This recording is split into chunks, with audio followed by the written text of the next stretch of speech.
Hello, this is Aljets doing my biweekly for the 2 weeks of February 16th, 2024.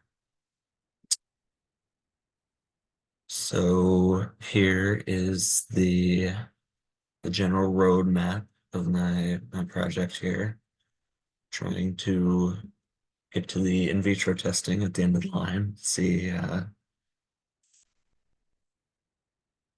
to that. So I have some data on the comparing the OATP substrates to the Alzheimer's drugs.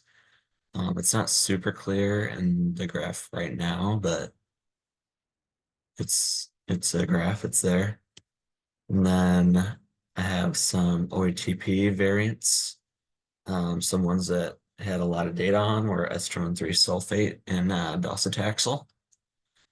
Um, then right now, currently finding structures of OATP variants using collab currently.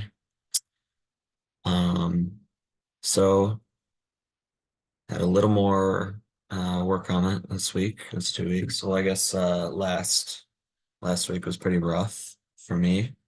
There's a lot of things to do. Um, so I was playing with it and I found out that before the job that I submitted on Thursday, I didn't save the collab fold dot SB um file or whatever that I'd been editing. So I needed to save that and run it again. And it got mad at me again. It seems like um said it could not find tensor RT. Not sure what that is. I cannot DL open some GPU libraries.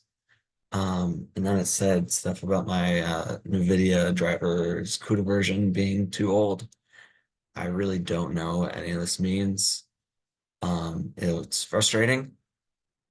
I don't believe that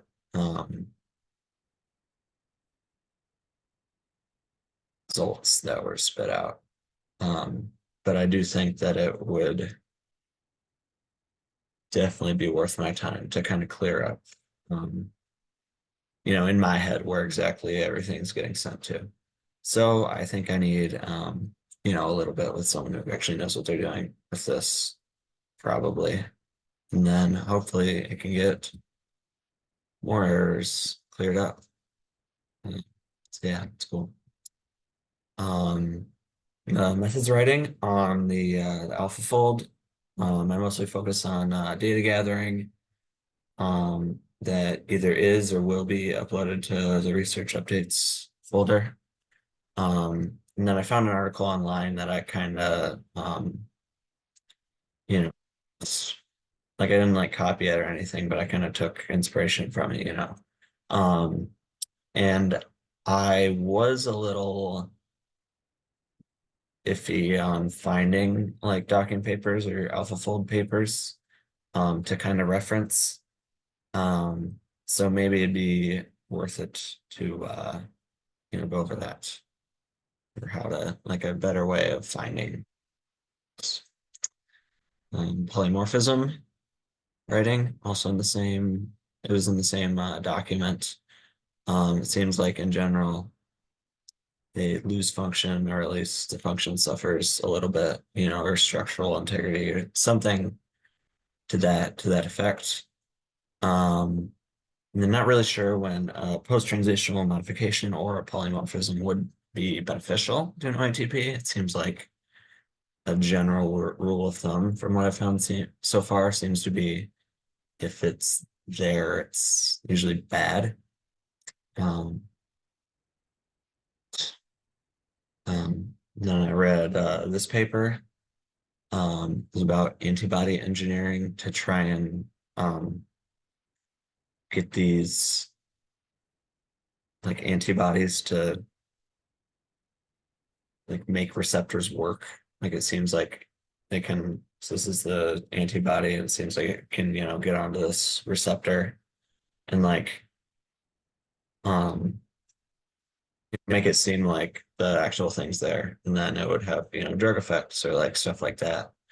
So it definitely sounded like really similar um from the outside to our project where we're obviously trying to get the OATP transporter and to get through the substrate by messing with the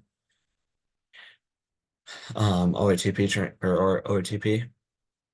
Um, so in this paper, it was really confusing. It used a lot of technical language, it seemed like jargon.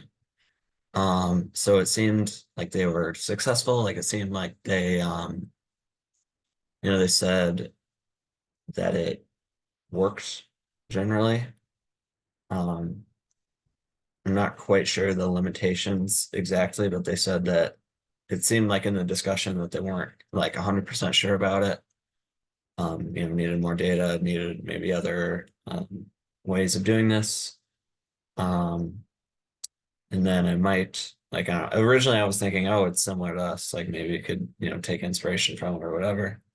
Um, Seems like it would be very specific to that antibody. But they did have this cool figure that was modeling amino acids because they had some mutations in their stuff. So I thought it was pretty cool how they kind of decided to do this. It's like I know MRSA had some data on like MASL or whatever. And then like percents. But this seems like a different way to do it. So question, when would a post-transitional modification or polymorphism be like beneficial, like something that we would want to happen to an OTP? And then also probably some more effective strategies of finding